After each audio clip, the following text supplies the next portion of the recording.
Hi, I'm Dr. Edward Group.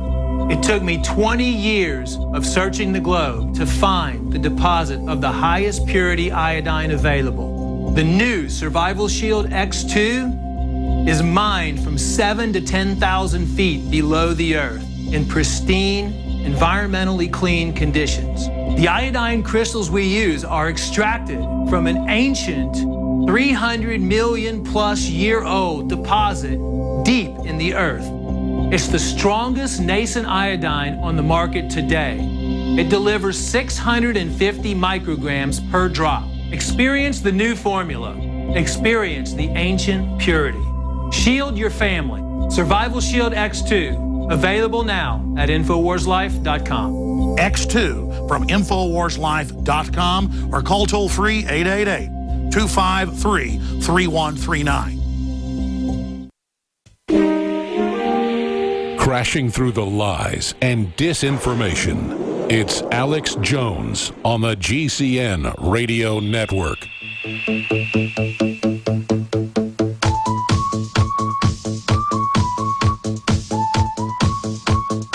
InfoWars.com. Infowars.com. The backup site has a lot of news on it every day that doesn't end up on Infowars.com. Sometimes I find more on Prison Planet than I do on Infowars, but regardless, that is the backup site. We're on Twitter at Real Alex Jones, and of course, most of the big Twitter accounts that have like 5 million, 10 million followers, it's come out in the news, are fake. The presidents, the first ladies, ours isn't fake. We came to Twitter late in the game, so it only has like 280,000 followers on it. That's still good because it's real followers. And sometimes I'll tweet on the weekend if something's happening, or I'll tweet a video, or I'll tweet an article, or I'll tweet a photo, or I'll tweet humor. You get more of my humor, which might be funny depending on your views, at Real Alex Jones. Very important to follow Real Alex Jones, even though it's a globalist platform. It's very useful. Now, we had fans that set up fan sites on Facebook pretty early on. That's why we have 3 million folks that like us on Facebook, about 900,000 on one, and you add all the others together, it's about 3 million. And that's because we got there early. One thing I noticed about the internet, it's important to get there early. When some new platform comes out, if you get to one of these sites late, it's not as easy to dominate it. Of course, we've dominated YouTube. We got to that, not really early, but not late. We got to it by about 2005, right when it got sold to Google. We were on it before it got sold to Google, whenever that was. And obviously, on one channel, we didn't set our channel up till like 2009 or so.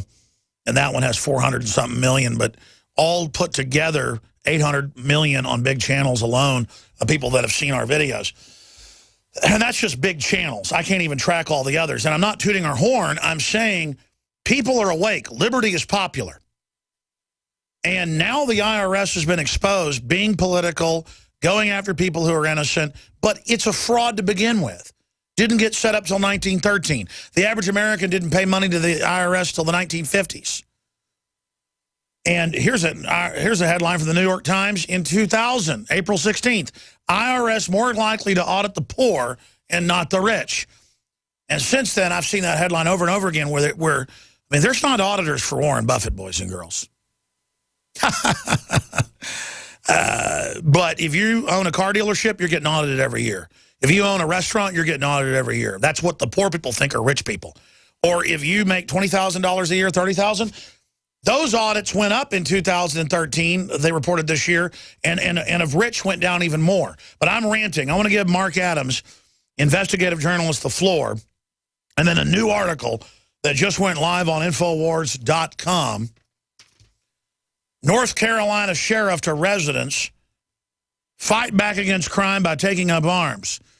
And he goes on to say crime is exploding in their county due to the illegal alien crime wave, the economy being bad. And that's the truth. Crime has gone down since 1992 with the end of the crack cocaine epidemic.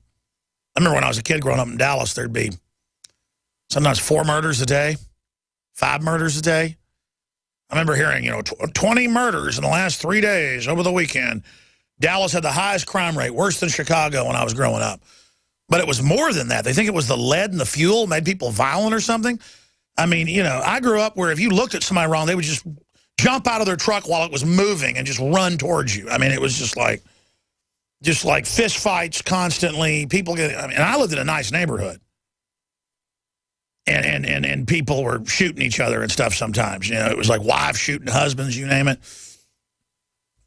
Just crazy stuff. But I don't know why I'm going off on that jag.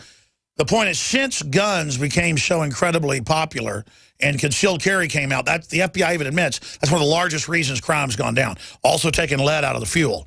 Lead will make you a mad dog, folks. That was a big part of why the U.S. was so violent, because we would lead the fuel. A lot of other folks banned that before we ever did. But so I give that to the left, who always talks about crime dropping being fuel.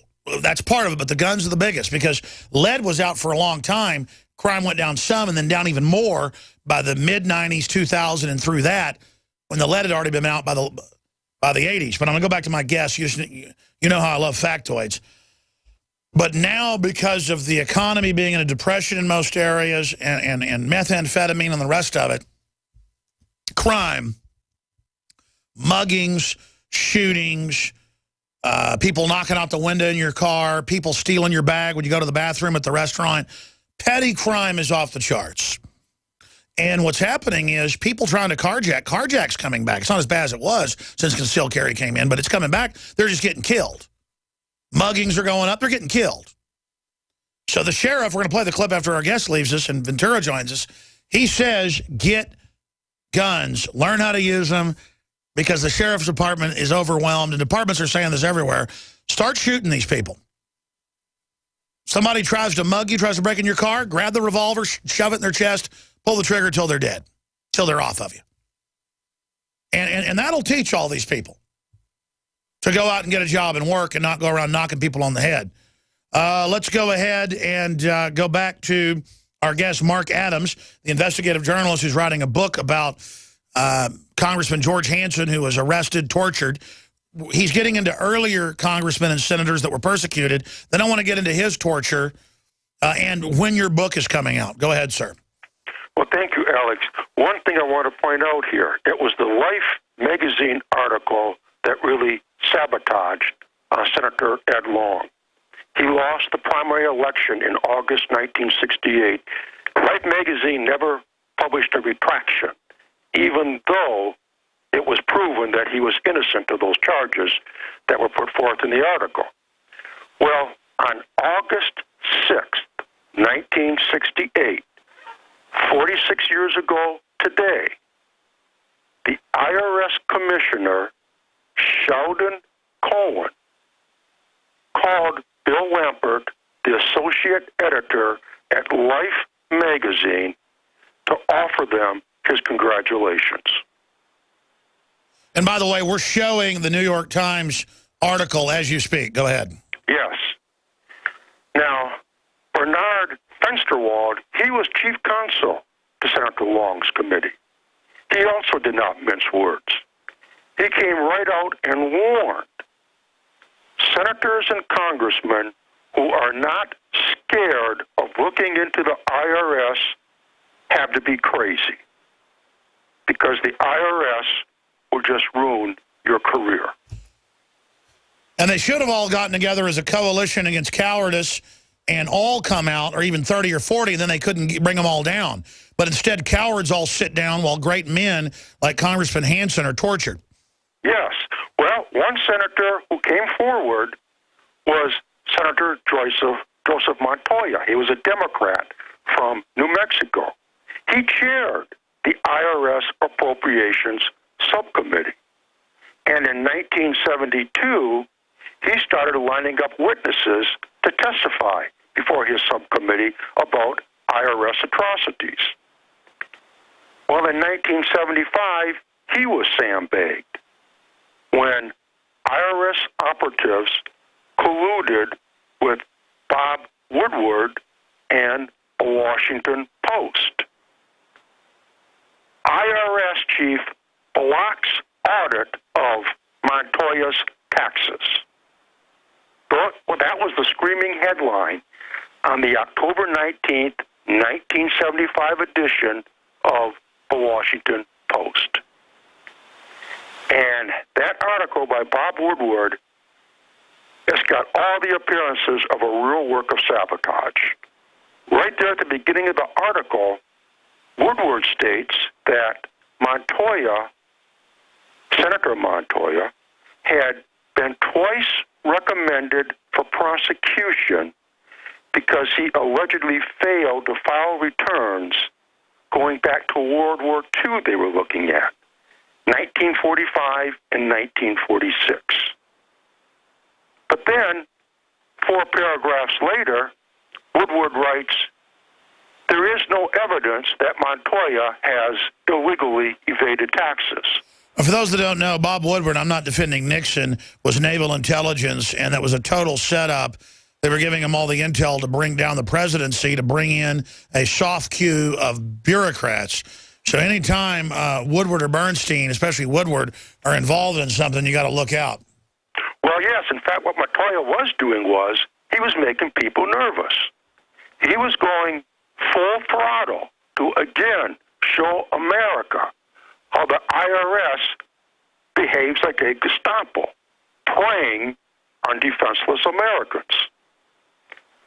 Now, remember, in 1968, the IRS finally got rid of Senator Long. Now, just 4 years later, Senator Montoya is in hot pursuit. Woodward doesn't mention any of this. All he says in this article is he, Montoya, is well known on Capitol Hill for his active interest in IRS matters. Of course he has an active interest in IRS matters. He's the one who chairs the subcommittee that oversees the IRS. Yeah, the headline should be IRS persecuting Congress, IRS going after their bosses, IRS in political sabotage of those that would bring him to justice. IRS tries to block congressional prosecutor. That's what's really going on. Well, in fact, in 1972, when Montoya was really getting serious of looking into the IRS, that's when the IRS district director in New Mexico decided to start investigating Montoya. Then, in December 1972, an IRS memorandum was issued by IRS Chief Intelligence Division. This was in San Francisco. And that memorandum branded Senator Montoya as a tax protester. And they further smeared him as one who would advocate violence against revenue agents. And we're showing that memo right now. So if you're on the committee to control the IRS and you don't like them abusing old ladies and taking their houses, you're a tax protester because you're exposing this criminal organization. That was the position of the IRS. Now, we're going to have you back for a second interview, obviously, to go over more of this, or a nightly news, because you've sent us so many documents. I want to do an interview when your book comes out as well, sir. But first off, we got a lot of ground to cover with Congressman Hansen. But you're showing the pattern here that links up with today of why Congress won't do anything to the IRS. Yes. Now, what's interesting here is it was later exposed, well, this is more than 10 years later, that one of the IRS operatives that was used against Montoya was later used against Senator Hansen. Key. That person's name is Everin Ride. He was transferred. This is now in 1975. He was transferred from Albuquerque to Salt Lake City. So they have to find specialist goons to target good people, even in these rogue agencies. They find specialist hitmen to do these political jobs. Yes. And when he arrived in Salt Lake City, Everin Ride, who is now promoted to IRS intelligence chief, he was collaborating with IRS District Director Howard Martin. And they used the same blueprint that destroyed Senator Montoya and Senator Long, only this time the target was Congressman George Hansen. Let's talk about what they did to him. Okay. This is the election year, 1976. And in that summer, there was a fateful event. The Teton Dam burst.